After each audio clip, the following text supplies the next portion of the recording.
পবিত্র রমজান মাস, ঈদুল ফিতর এবং গ্রীষ্মকালীন দীর্ঘ ছুটি শেষে আগামীকাল ২৯ মার্চ থেকে দেশের সব প্রাথমিক, মাধ্যমিক ও উচ্চ মাধ্যমিক শিক্ষা প্রতিষ্ঠান পুনরায় খুলছে।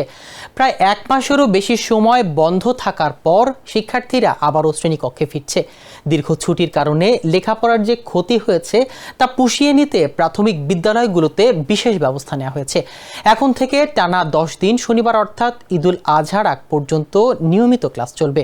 মূলত নির্ধারিত পাঠ্যসূচির সময় মতো শেষ করতেই প্রাথমিক শিক্ষা অধিদপ্তর এই সিদ্ধান্ত নিয়েছে।